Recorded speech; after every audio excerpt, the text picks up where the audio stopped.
Welcome, everybody, back to the Friar Talk podcast and YouTube channel. Today, it is Friar Talk Tuesday, a part of America's Finest Sports, which is a San Diego-based covering NFL, NBA, MLB, college football, fantasy football, and, of course, the Padres as well. So today, we're going to be doing a little Padres episode for everyone, and was kind of wondering, hey, what are we going to talk about heading into today?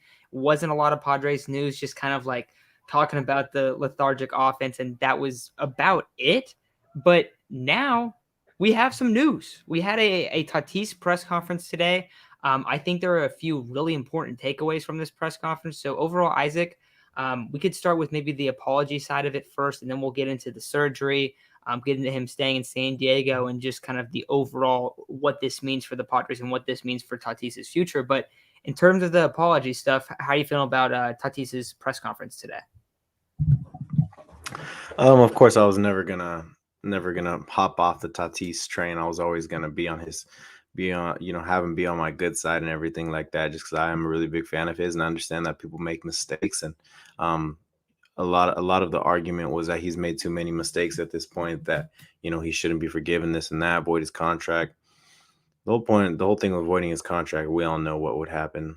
He'd go to the Dodgers, kill us for however many years it is, and he'd end up still becoming an amazing player. But I think a lot of people were just mad, a lot of instant reactions, which is perfectly fine. It's perfectly normal. Everybody does it when it comes to instant reactions. But now that everyone's cooled down and everything, it's time to realize that, whether his story is genuine or not. He came back with a story today, skin infection, started taking it in, I believe, June, tested in July, tested positive late July, appealed it, decided to stop appealing it and start serving his suspension. If that story is true, which, everyone's starting to sort of believe it, I kind of believe it also, just because of the things I've seen with Clostebol, whatever it is, being in Trofobin, whatever it is called, in the Dominican, and being in over-the-counter medications. He came out saying that the medication did not come from the Padres medical team, so he did that himself, or somebody got it for him and sent it to him, whatever it is. It is somewhat of a believable story. I'm gonna choose to believe it just because there is no other story that's been released. So as of right now, I will believe it. But I'm happy.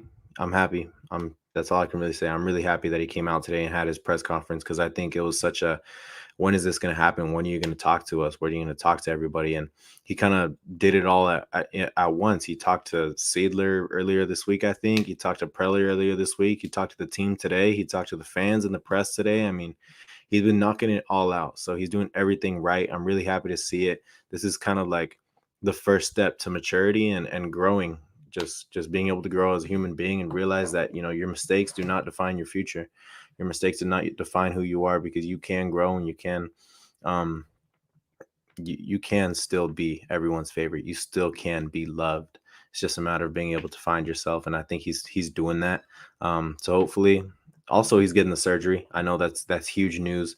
I think that is also a big step to showing the Padres, like, I'm committed to being healthy and I'm committed to performing at my best for the entirety of this contract. I don't want to mess up again. I don't want to, keep creating the risk of injury, I guess I would say.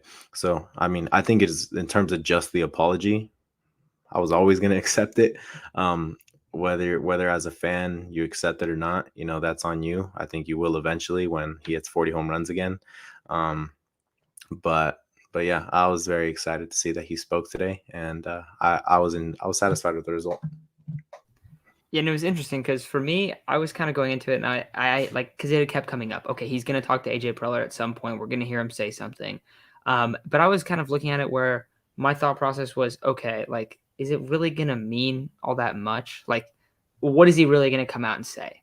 And you brought it up, but you brought it up as kind of like a first kind of like step towards maturity, because if you look at his past, 10 months, 9 months, whatever it is, he's consistently been in, like, maybe not the news, but outside of the steroids, but just a bunch of stuff of like, dude, what are you doing, bro?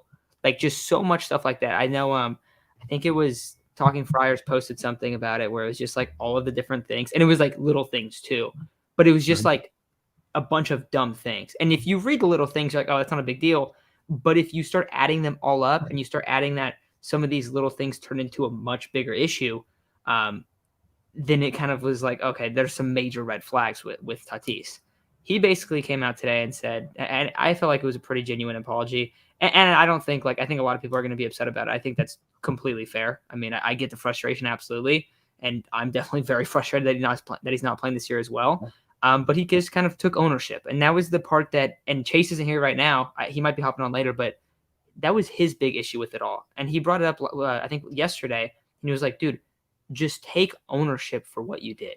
Don't be like, oh, it's not my fault. Oh, I didn't mean this happened, that happened." Like, he has his explanation. That's one thing. But he also came out and blatantly said, like, multiple times, this was my mistake. This is on me. There's no one else to blame but me. He said like 3 or 4 different variations of it. So that's, I think, a good sign. However, I think the biggest kind of side of this whole thing, two reasons. Because at the end of the day, it's an apology. I honestly doesn't mean that much in my opinion.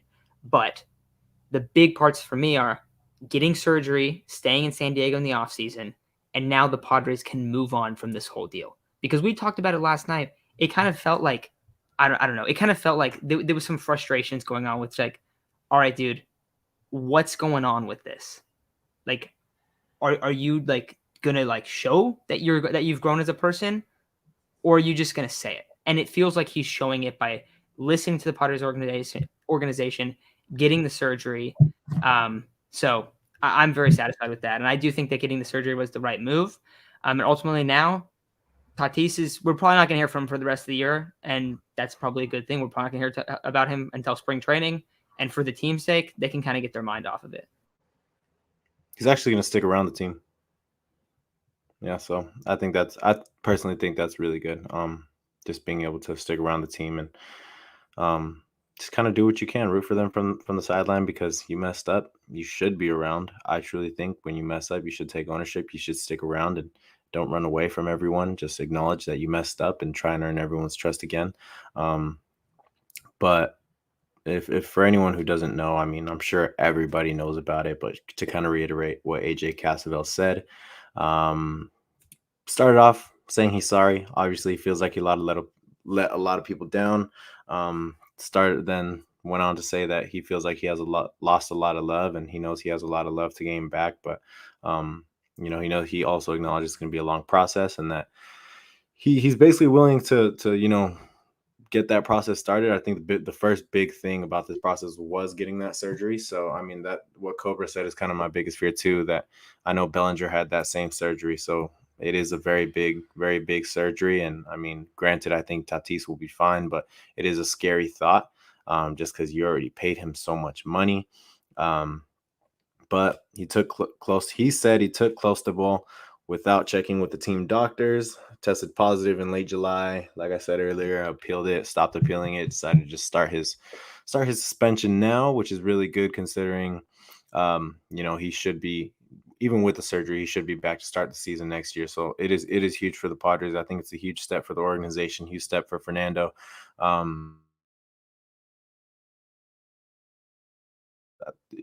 truly don't think he needs approval from the rest of the MLB. He plays for one team. So I really think he only needs approval from the organization and from his fans. I don't think he needs it from anyone else. It doesn't really matter what the rest of the baseball world thinks, because honestly, he's not theirs. So as long as he's able to gain our love back, perform up to expectations, up to Fernando's expectations, up to our expectations from what we've seen in the past, it's going to prove to have just been a mistake. Just been a bump in the road for Fernando. Every human goes through them. But I hope it just does end up being that, just a mistake that, both organization wise and player wise, they got over. So specifically for the surgery, because I agree with you there, but specifically for the surgery, I see some people talking about Cody Bellinger, and we talked about in the past that basically a lot of the reasoning behind Fernando not initially getting the surgery last offseason was that it was like, hey, I don't want to have all this time where I can't swing. Look at what happened to Cody Bellinger is kind of that example. But what do you think about that? Do you think that there's an effect there? Like, I think there could be. I think it's hard for us to tell on the outside. But I don't know. I feel like that's kind of a different case. Like, I don't think that Tatis should be hesitant to get the surgery because Cody Bellinger struggles post-surgery, which we don't even know if it's because of the surgery. Like maybe it has a little like aspect to it, but it seems that Cody's more lost to the plate and kind of lost in his head and just kind of more struggling than the surgery has impacted him and changed him. I don't think it's really like that. I think it was more that Tatis just didn't want to lose an offseason and not swing a bat for as long as he would, which then ultimately ended up happening with the wrist anyways. But do you think that there's a like that he should be hesitant because of Cody Bellinger as an example, or do you think that's kind of like too hard to tell right now for the Padres? I think in his sake, he shouldn't be. He already got paid. He's fine, no matter what happens with his performance. I mean, in terms of just living up to the contract, and if you are determined to kind of be that player that everyone expects you to be, then yeah, sure, you should be worried because, you know, if you really want to be, and maybe this might be out the window, I hope not, but if you do want to be in the Hall of Fame or you do want to be remembered among some of the baseball stars, some of the baseball legends, then of course that's something you're going to take into consideration. But when you factor in he already got the money and everything, like he didn't have much to worry about. Now, of course, from a fan standpoint, maybe you don't want to hear that. I mean, especially me saying that, I don't like saying that. But from a player standpoint, from a career standpoint, when you get the money, you've done your deed. You've kind of done what you can for yourself. Everything else is kind of just a gift to us fans and the organization. Of course, you want to perform up to expectations, but no trade clause, guaranteed money. I mean, he had it good. So I don't know what to say in that aspect, but in terms of Cody Bellinger and Fernando, obviously Fernando's got all the talent in the world. So did Cody Bellinger. But this is a generational talent. I never felt like Cody Bellinger was a generational talent. Fernando should be fine. I do think it's going to take time. I do think that, you know, maybe April, May, and June might be kind of tough because any type of big time surgery can be tough to come back from in that period of time. I mean, you see guys come off torn ACLs and it takes them a year it takes them, not in baseball, obviously, you know, you get guys like Ronald Acuna. It's not like football where sometimes in football, it takes a guy a year to be able to, you know, just takes a season and then the next season they're back to who they were. Unless your name is Adrian Peterson, then you break a record the very next year, or you get 9 yards away from breaking a record the very next year.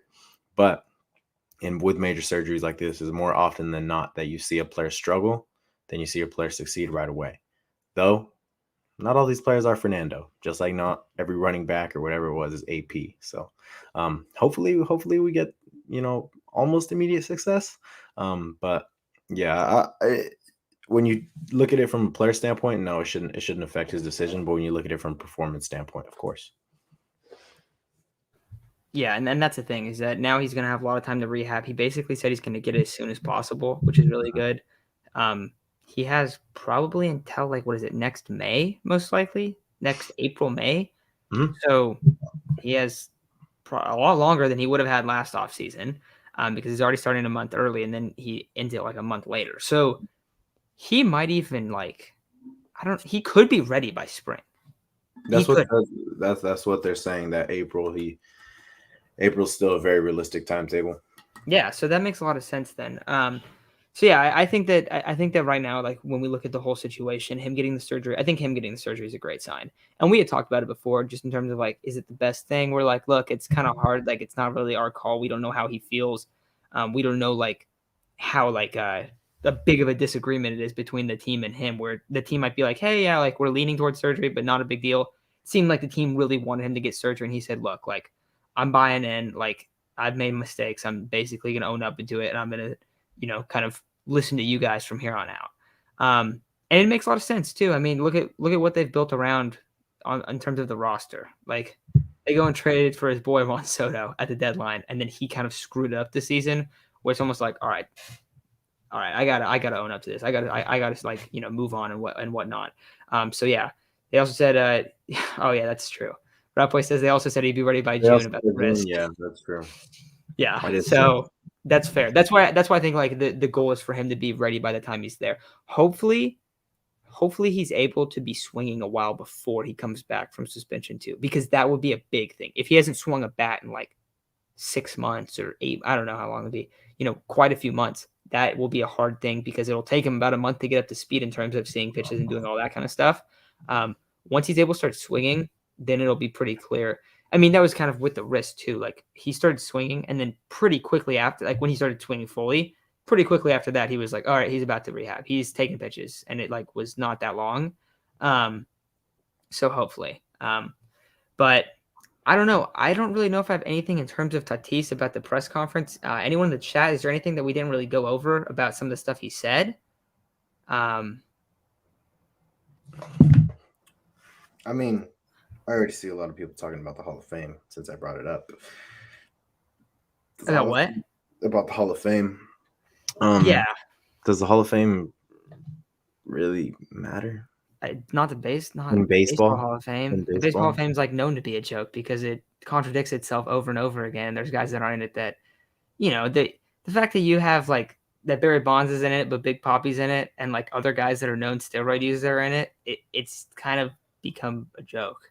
Like legitimately, no, that's actually what it is. That's basically what it's become. It doesn't really matter in baseball. Maybe in football, maybe in basketball. Yeah, of course it matters. Even basketball is weird, bro, because it's not the NBA Hall of Fame; it's the Basketball Hall of Fame. Yeah, it'll be like Michael Jordan, and then a random dude from a European league. Like what? Yeah, 100%.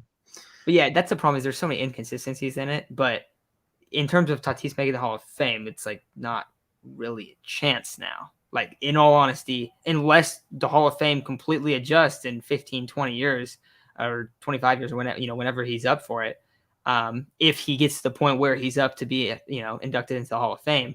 But I don't think that he's really going to have a chance. But I also, like you said, I don't. Yeah, we've seen it. We've talked about it before. Like when I do think it's a joke, and when luckily for him, he's going to be 24 by the start of next season. I mean, if he plays long enough, maybe the bias could take over in some sense. Maybe he could get lucky, but I mean, one time, maybe, because we don't know how far the MLB or how far whatever it can go in the future. Like, in reality, there's still a bunch of old dudes in the voting for the Hall of Fame, and obviously they're not going to be in favor of what Fernando did. I mean, they're still not in favor of what Barry Bonds did, and it might be the same voters down the road, but yeah, I think he'll be fine. Bringing championship to San Diego, that's all I care about. That is all I care about, and that's it. You're gonna be remembered. It's like you don't really need a bust or whatever in baseball to be remembered amongst some of the best. Who cares? Yeah, and like that's why it's so weird too. Like, because also like that's the other thing with the Hall of Fame too is like the degrees of what kind of steroids people were taking and like what the differences are. Like Tatis taking in recovery too is like a little bit different, I think. Now we'll see his numbers post steroids and stuff to like be able to talk about that once it happens. But I still don't think there's a chance, which sucks. But I definitely think that, looking at it, he's probably not going to make it. But at the end of the day, what's the thing that matters? Winning, being a star player. Like there's a lot of guys that are in the Hall of Fame for reasons that a lot of people think are stupid. There's a lot of guys that were blatant cheaters that are in the Hall of Fame. In like the 20s, 30s, guys, teams were using corked bats. Full teams were using corked bats. Yeah, that might be a little bit of an advantage. I don't know. I'm just going to put that one out there. But all those guys made it into the Hall of Fame. So it happens a lot. So, but yeah, it's definitely something like whenever you get busted for steroids, especially in baseball, like only in baseball too. That's the other thing. In other sports, like it doesn't. Bro, DeAndre Hopkins got suspended for steroids half the season for steroids, right? Do you know what the backlash was? Damn those stupid ass trainers! What are they doing? What did they put in his medicine in the stuff he's taking? Like it wasn't like the same thing. It's really interesting, but that's kind of because of what's happened in the past in baseball, where the steroid era was such a big deal. So it does make sense in that regard, but it's just the inconsistencies of the Hall of Fame and all that stuff where it's like, does it really matter? It definitely matters to the players. It definitely matters for legacy. It definitely matters for a lot of that. But for the fans, like, I don't know. Not for me at least. But I don't know. I guess, Tatis's rookie cards took a plummet. I can imagine. I'm going to be sniping those. I'm going to tell you right now. Yeah. I don't know you're going to save them until the end of his career anyway. It's not like it really matters. Yeah, so I think that's probably all we have for Tatis. I know that, we talked about a few of the different things, the surgery, kind of what it means for him saying it. And, the big part is that the team kind of gets to move on from now on. But I want to talk about a couple other guys. The first guy I want to bring up, we're talking about the shortstop position. We're talking about Tatis, is Seong Kim. Because throughout the full season, early on in the year, it was like Ha-Seong Kim is doing a decent job, but we're waiting for Tatis. We're waiting for Tatis. Well, now the putter's at a spot where Ha-Seong Kim is the starter for the rest of the season. Ha-Seong Kim is going to be the starter for this entire 2022 season at shortstop, while also filling a little bit at third base for Manny as well. But the dude's been a stud. The dude has not only, I think, like exceeded expectations in terms of his year last year, because it's like, okay, let's improve, let's make some improvements, but he's like a 4.5 WAR player. He's a guy that's been hitting the ball pretty well, has not hit for much power this year. We know that power numbers down the league are going down, but he's been really solid. And defensively, I mean, we all see the highlights all the time. The reason we're talking about it today is because of the play on Sunday was such a sweet play, and it brings a lot of momentum. Manny talked about Kim, that he's just kind of like, he's like a spark plug type player for this team. And we have absolutely seen that this year. So Ha-Seong Kim deserves a lot of credit. We talk about him every once in a while, but it seems like he kind of gets forgotten about just because even in terms of like Jake Cronenworth and stuff like that, he's not as good as a hitter as some of these guys, but he's playing the position where defense is most important. It is the most important defensive position, and he plays it extremely well, pretty much as good as anyone, and he has taken tremendous strides in his second season. So he's a guy that could even get a lot better in his third season as well. When Ha-Seong Kim was signed, we talked about it, and we said, look, this is a guy, expect it to be a little bit slow at first. Don't expect him to have good offensive numbers. If you look at a lot of guys that have come from either the Japanese league or the KBO in the past, it takes them to about their third year. But for Ha-Seong Kim, we're already seeing significant strides taken in his second season. So I got to give a lot of praise to Ha-Seong Kim. But how do you feel about him, Isaac? Yeah, right now he's got a 2.6 F4 with a 103 WRC plus. A little bit over and above average hitter, but that 2.6 WAR is mostly going to accumulate from his platinum glove type defense. I mean, is it platinum or diamond? It's platinum. Yeah, it's platinum. Platinum glove type defense. Right now he's on pace for a 3+ WAR. That's everything you can ask for a guy making $7 million and filling in for a guy that's putting up a 7+ WAR. That's everything you can ask for out of Ha-Seong Kim. Made a fantastic play the other day, and I mean, there was a little stretch where he had a fantastic 2 weeks, whatever it was earlier in the season, and then he cooled off for a really long time. Now he's heating back up, and unfortunately for him, we kind of need him. We kind of need that to occur for the rest of the season. We can't afford for him to have any sort of cool down, but as of right now, he's looking the part that's not going to happen. He's absolutely played out of his mind. At the plate, he doesn't feel like really a liability the way he did in late May and in June. He doesn't feel that way. It almost feels like, you're at minimum going to get the ball in play and you're going to get a competitive at bat. But right now he's doing everything that the Padres could ask for out of a backup shortstop, even just a utility player is what you could call him. But a 3 WAR in your second season coming from the KBO where, they're throwing mostly maybe 91, 92, and you're coming to the league that's starting to see 96, 97 plus consistently out of almost every pitcher. And you've shown growth in your at-bats, shown growth in your swing and everything like that. And of course, your defense is always going to be your strength. Your defense was always going to be your strength. So he's absolutely been everything we all could hope for. A fan favorite, a spark, and really what looks like one of the best defensive shortstops in baseball. And I mean, I'll check right now, but I'll try and compare his WAR to the rest of the shortstops after Matt talks. Yeah, and even last year too, like when we were looking at Kim, when he filled in for Tatis early on in the year, when the first time like Tatis kind of had that shoulder injury, dude, he was ranked like third in defensive WAR in the entire league, and he had played like 2 weeks less than everyone, and it was maybe like 6 weeks into the season, where like it was like, dude, this guy has barely played, and he's already putting up ridiculous defensive WAR. He's extremely valuable, and everyone could see that. But if we just look at his jump in his numbers from these past 2 years, I don't think you guys remember how bad Ha-Seong Kim's offense was last year. He hit 202 with a 270 on base percentage and a 622 OPS. Right now he's hitting 252 with a 330 on base percentage and a 704 OPS. And keep in mind, his home run rate this year has already been down quite a bit. He has like over 100 more at bats, and he has less home runs. Now, I think we can kind of look at it and say, okay, like maybe we can attribute that a little bit to the ball being like more dead this year. Either way, if he's going to lose power to gain 50 points to his average and almost have his OPS jump 100 points, and he's getting on base that much more, maybe that's why. That's fine too. I mean, I'm perfectly okay with that. But the big thing why I think like looking at Ha-Seong Kim's numbers are so interesting is that he's also been really good over the past month. Like he has consistently been getting better and better as the season has gone along. He absolutely kills lefties, no matter what happens. And I want to talk a little bit about Tatis in the outfield and Kim at shortstop next year a little bit, because I see some people bringing that up in a second here. But no matter what happens, he's a guy that has to be in the lineup against lefties because he is such an like high end fielder. And when he's going against lefties, his OPS has been ridiculous. His lefty righty splits are big time. So I don't know, man. I'm just pumped about it because I think that it's really interesting. But I see a lot of people talking about Tatis in the outfield and Kim at shortstop. So Isaac, what do you think about that happening next year? Because we've been a little bit more against it on this show, especially this season coming back. And then we talked about it a little bit this season, and we were like, hey, maybe we're coming around to a little bit. So what do you think about that potentially happen next year with Ha-Seong Kim's emergence this season?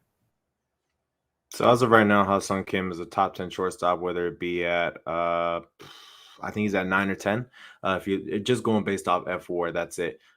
He's been fantastic. So like I said, he's fulfilling that spot. But in my opinion, I think it is weird to substitute a 7-WAR shortstop for a 3-WAR shortstop. That's just my opinion. Defensively, he's fantastic. But the thing about him defensively is that he doesn't just play shortstop. He plays like 3-4 different positions. 3 primarily right now. The reason I was, in favor of it is that Trent Grisham is terrible against lefties. I mean, I think he's kind of around the same against righties, but Ha-Seong Kim's significant strength at the plate has been against lefties. So what you wanted to do was you wanted to have Fernando out in center against lefties with Kim at shortstop, and against righties you wanted Fernando at short with Grisham in center field. Now, could that still be the case next year? Yeah, it could. I still would not be opposed to that, because obviously Fernando has the athleticism to play multiple positions, and Kim has the defensive prowess to be able to play second, shortstop, or third. So whatever it is, I think, the Padres are going to find whatever it takes to do what's best defensively for the team. I think what's best defensively for the team, of course, is you want Ha-Seong Kim on the field somewhere. That would be at the expense of Tatis, who is the best shortstop, was the best shortstop in baseball last year, and the year before. Put up back-to-back seasons where, in terms of F4, he was the top shortstop. But that is primarily because of his hitting numbers. So defensively, when you really start looking at I guess like the in-depth details of where you want these guys defensively, the argument has to go to Ha-Seong Kim. Does Fernando make these stupid, incredible plays?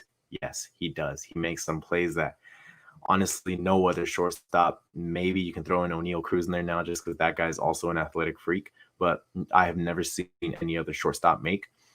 Whereas Ha-Seong Kim, that guy makes some pretty damn cool plays too. Maybe not as cool, but he makes some pretty cool plays. So I think that, of course, there's an argument for both, for sure.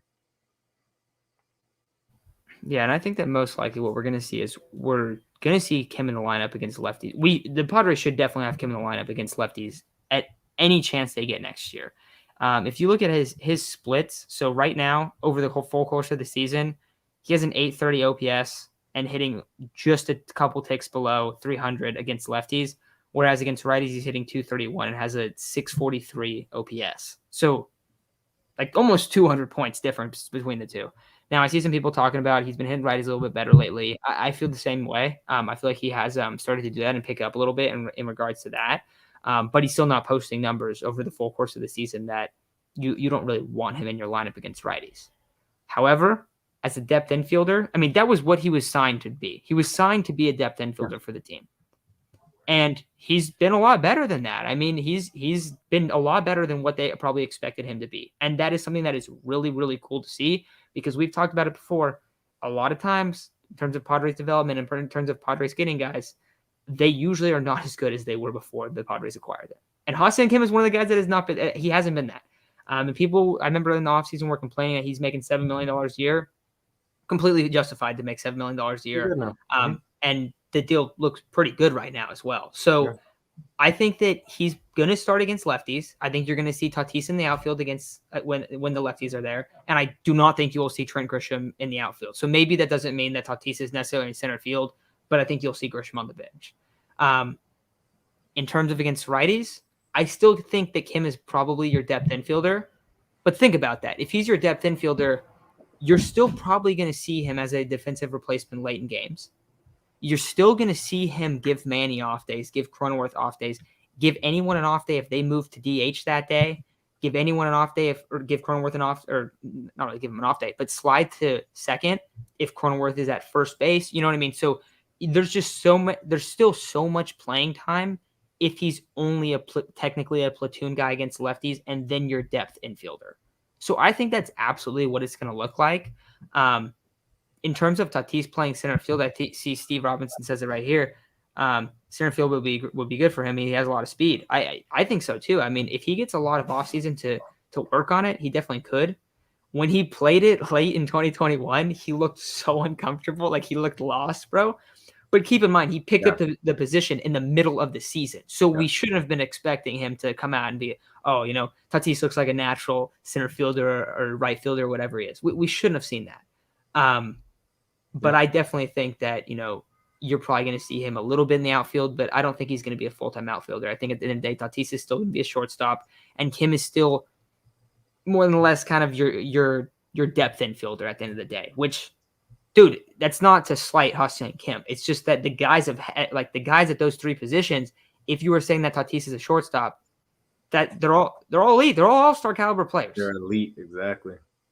So that's what I'm kind of saying. And yeah, I don't think that Cronenworth is going to be moved. I don't think that Cronenworth is going to be playing first base. I think that he's definitely your second baseman. When you compare him to the other second baseman around the league, he's cheaper and he has been top five I think he's 1 or 2 in terms of WAR since he debuted in the MLB. So that is some really impressive stuff. So I definitely think that that's probably the best bet for how that is going to look. I don't know. Anything else you want to add on that? I think one of the things that we had said was that Ha-Seong Kim, in terms of his emergence, in terms of his growth as a player, I compared him to Tommy Edman, where I thought, okay, if this is going to be a successful season for Ha-Seong Kim, it needs to be a comparable season to 2021's Tommy Edman, who, though did not hit for much power, it was very similar to Ha-Seong Kim, where neither of the guys at the time hit for much power. Both had amazing Gold Glove caliber defense. And maybe the average would be there, but the power wasn't going to be there. And as of right now, Ha-Seong Kim has a higher WRC plus by 18 points and is at the same WAR as 2021 Tommy Edman. So in that sense, he has been really, really good. And I'm very happy that he's kind of, even I doubted it. Even I did. Like, I was a Ha-Seong Kim fan. I liked him, but I just thought, like, it might take this guy another year. It might take this guy maybe even 2 more years. And that's okay. He had time. He was still only going to be making $7 million. But this year, this is his year. This was his sort of a small breakout. And I think next year is going to be one of the bigger breakouts for Ha-Seong Kim. If he's given the opportunity, granted, the way he's playing right now, he deserves an opportunity somehow, some way. You got to fit him in somewhere. But confident the Padres will be able to do so for sure. Yeah, and the final thing I'll say on Ha-Seong Kim, just because we are talking about him, becoming the everyday shortstop and Tatis moving to the outfield. One way that Ha-Seong Kim could kind of make, like, he could establish himself into a bigger case for that, like he should be the starting shortstop, is if we go back and we look at his splits in terms of righties lefties at the beginning of the season compared to the end of the year, that second half. If he is significantly better and he takes a jump within the season as well against righties, where they're looking at him, they're going, hey, he's going to make even another jump this next year, and he was already hitting righties well at the end of the year, then maybe we see that. But it's just kind of a little bit of a wait and see with all that. But yeah, I've been extremely impressed with Seong Kim, and he was already one of my favorite players. I mean, you hear the crowd when he comes up to bat. We'll hear it tonight. Everyone gets ecstatic when he is at the plate. So hopefully he can kind of continue this. I know he hasn't had like the best hot streak in terms of like the last week, but a couple weeks before that, he was really on one. He was balling out.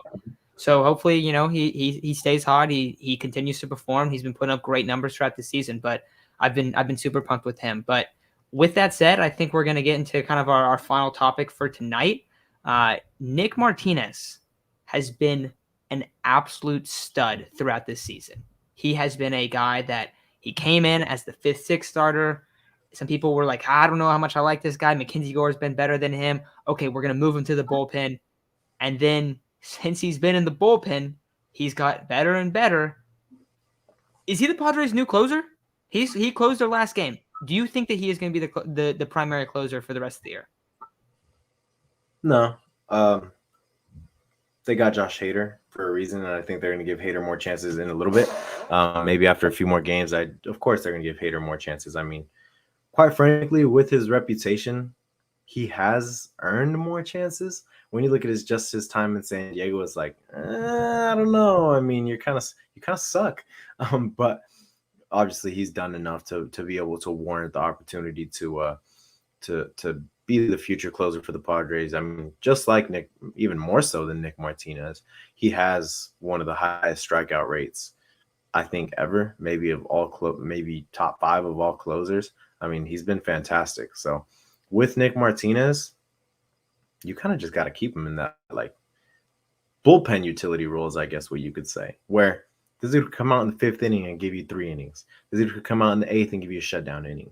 Whatever it is for him, he is most likely going to succeed. I mean, out of the bullpen, he has like a 1.43 ERA, something like that. And that's just been in whatever role that they ask him to. Like I said, I think it was yesterday. He's kind of our new Nabil Crismatt. And Nabil, like I said, Nabil Crismatt's having himself a great year. But last year it was Nabil Crismatt who would come out. You need a few innings to eat. It was Nabil Crismatt. You need a solid inning. It was Nabil Crismatt. Somebody sucks. Who's coming in? Nabil Crismatt. And that's kind of what Nick Martinez is this year, and he's doing it to an even better extent than Nabil Crismatt did. All love to Nabil Crismatt. That's one of my favorite players.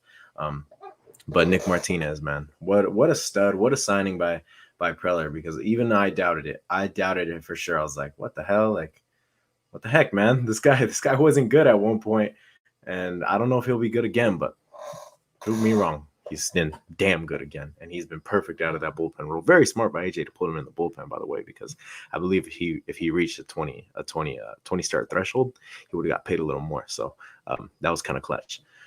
Sorry, Nick. Yeah, so I like what you're saying. I don't think he's going to be the full-time closer or anything like that. But I'll tell you this. I feel the most comfortable with him closing right now. Like, without a doubt, it's not even close. Mm-hmm. I see him walking out compared to Hader, and I know that Hader's been fantastic throughout his career. But, dude, he walks out, and it's like, all right, I got a lot more faith in this guy than I did Hader a couple nights ago when he completely blew that game. Dude, he's been insane. So this is a crazy stat, but in his last 15 outings, in 17 2/3 innings, he has a 0.51 ERA. Doesn't strike out a lot of guys. He's allowed a decent amount of hits. His whip's under 1 too, but like, he has just been so good when runners are on. He is like, even when he was starting, it was ridiculous, man. Like, he would come in and he would get a bunch of runners on like early on in the game, and you'd be like, oh, because I think that's why people didn't really like him at first, just because he would have really stressful starts and he wouldn't go super deep into games. But in terms of him as a bullpen guy, he's great out of the stretch. I feel like he's even better out of the stretch. It seems like a lot of time he comes in the game, first guy laces a single in the outfield, and then the next 3 guys get out. Or he'll, get a couple guys on and induce a double play. He's been fantastic when it comes to getting double play balls. He's been really good at that as well. But Nick Martinez has been really, really clutch for this Padres team. I also want to talk about a few other bullpen guys because, a lot of the reason the Padres have lost quite a few of their last games, actually 10 of their last, over the past 2 months or 2.5 months, have been because of blown games from the closer. Okay, But I know. outside of the closer, look how good some of these guys have been. Robert Suarez, he's had like barely over a 1 ERA since opening day, and he did have an IR stint for a while, but he has fantastic numbers, low 2 ERA Mhm. numbers. You brought up Nabil Chrismat. Tim Hill hasn't allowed a run since June. That is just something that never gets talked about, He's a but it's baller, bro. because he doesn't pitch that much. We talked about this last year. He was the most overused pitcher last season. This year, we're not seeing him used as much. We're seeing him used in specific situations, and he's flourished in that role. So he's another that's been really good. Morahone has had a couple like tough outings, but overall, like he's also come out and looked ridiculous at times. So he's also been really good.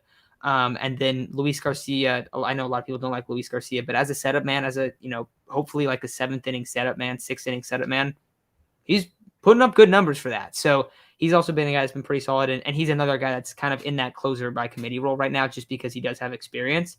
And so far, he's looked pretty good out of that role as well. But the bullpen has been really good, but it's just whoever is closing for the Padres is just like, yeah, I'm just going to put up terrible numbers. I'll blow 10 games in 2.5 months.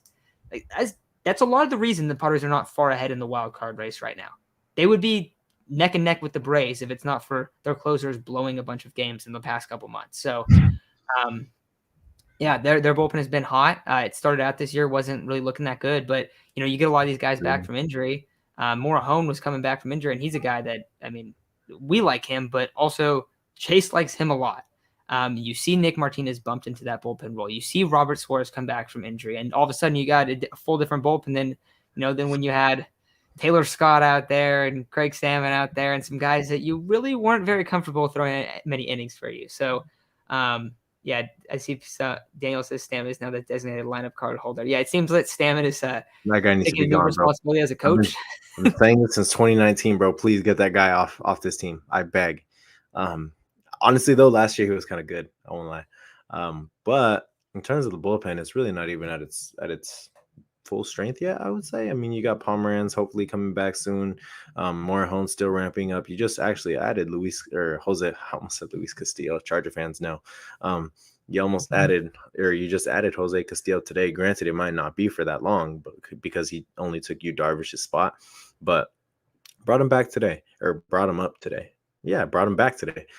So hopefully he looks good. I mean, granted, I really hope he does get an opportunity to show that stuff that he had a few years ago. So it is a pretty damn good bullpen. I know right now they only rank 13th in the MLB, but considering where they were earlier in the season, like 27th, what was it, 26th, 27th? I'll take 13th because that 27th was costing us a lot of games at the time, and we should have won a lot more ball games in April and May. And we were still really good. I mean, we had a really solid record, but at the same time, we could have won some more, and that would help right now. Blowing games against teams like the Diamondbacks and those games that were blown by our closers, it's coming back to bite us right now because the Brewers are beating the Dodgers. I think they're sandbagging. The Brewers are beating the Dodgers. The Braves are still playing really well. The Phillies are winning, and we could have used some of those wins, but the only way you're going to be able to use this good bullpen is if you make it to freaking October. So they need to start winning. They need to go like on a little win streak, man, for sure. Yeah. Also, in terms of some of the guys coming back from the bullpen, because I think that's made a big difference. Like you brought up, like they're 13th in terms of bullpen in the league, which is pretty middle ground. But it's not been the same guys out there as it was early on in the year. Gil also says Pierce began his rehab in Arizona today, pitched a scoreless frame. That is big. I was going to bring him up. I did not realize he had started his rehab today. I saw that he had pitched some innings at the complex, at the Peoria complex for the Padres. Yeah. But just in terms of kind of bullpen sessions there, but him coming back and rehabbing means that not only is Pierce Johnson rehabbing, but you also have Drew Pomeranz rehabbing as well in El Paso. So those are two guys that are expected to come back in September, and they're going to be significant pieces, in terms of – but the only thing is, who do you send down? I don't really know who you send down in that case. Azokar, I can imagine, would be a candidate, but they DFA'd Nomar Mazara, so I don't know. How you kind of have to have a backup outfielder. Yeah, you have to have that backup outfielder. Dude, I think Nabil might get sent down because he's been the guy that's been the least hot of late, and it's not He's not even been bad. It's not like to knock him. That's the thing. But all these guys have been really hot. You gonna sit Hader down? Yeah, I don't know. Batten is Batten is a really good possibility, actually. Is he still on the roster? Yeah, I'm pretty sure he is. And No I don't way. know if roster's still expanding in September, but of course that would help. Yeah.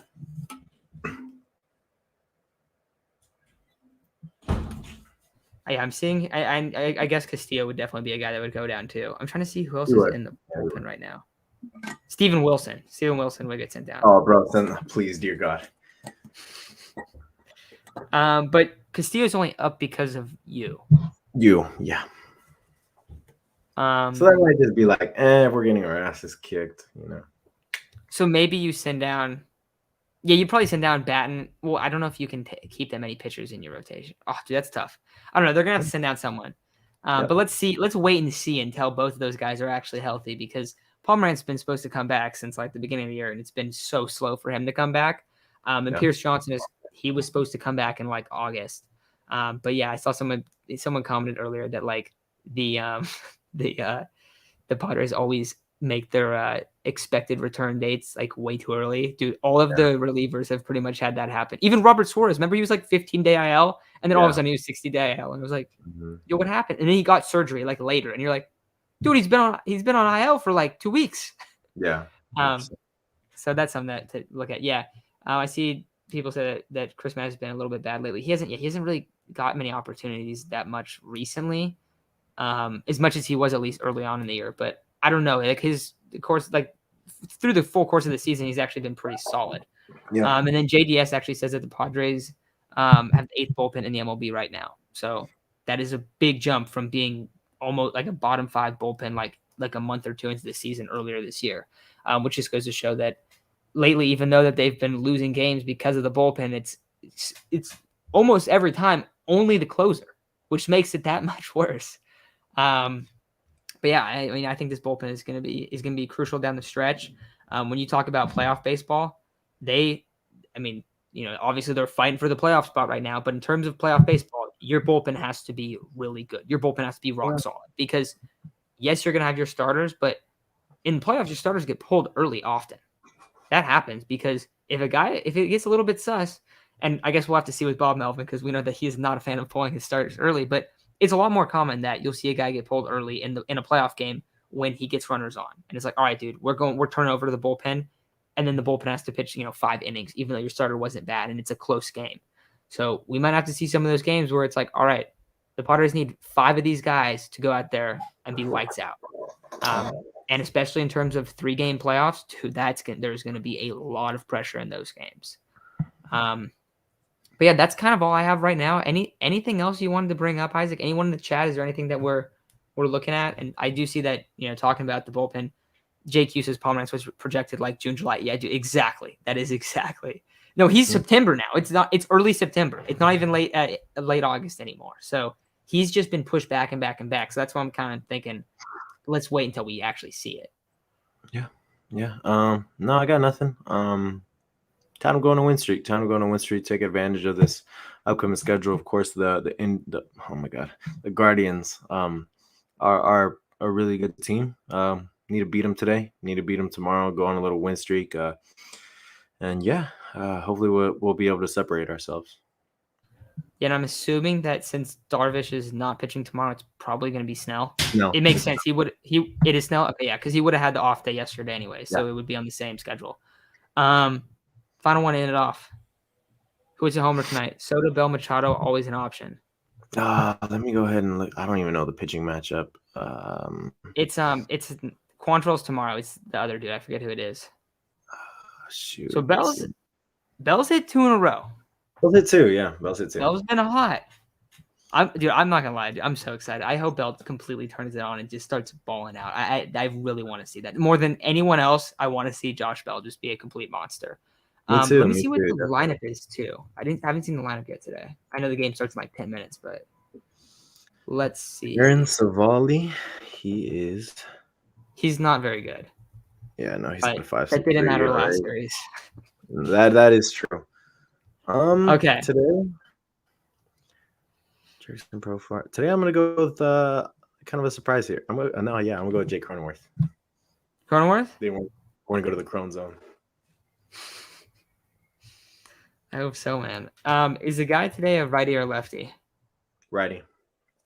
Okay.